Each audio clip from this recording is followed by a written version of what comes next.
Fletcher Shaw was 20 minutes late for the most important interview of his life. He had been driving on I-395 when he saw her, an elderly woman standing alone beside a silver sedan, flat tire, hazard lights blinking. 17 cars had passed her. Not one stopped. Fletcher pulled over. Ma'am, let me help you with that. Oh, sweetheart, you don't have to. I want to. Stay in the car where it's warm. He knelt on the wet pavement in his father's old suit, the only good suit he owned. Grease stained the cuffs. Rain soaked through the knees. He changed the tire in 14 minutes. The woman watched him through the window. When he finished, she stepped out. What's your name, son? Fletcher, ma'am. Where were you headed in such hurry? A job interview. Pentagon area. You're going to be late. Fletcher smiled. Yes, ma'am. But you needed help more than I needed to be on time. She squeezed his hand.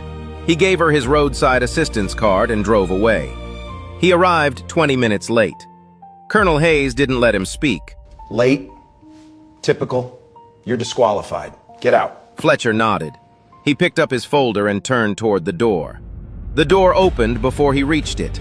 The elderly woman walked in. Behind her, a tall man in a dark suit. The room went silent. Colonel Hayes stood up so fast his chair hit the wall. The man was retired General Wallace Kenton, former chairman of the Joint Chiefs. The woman was his wife, Margaret.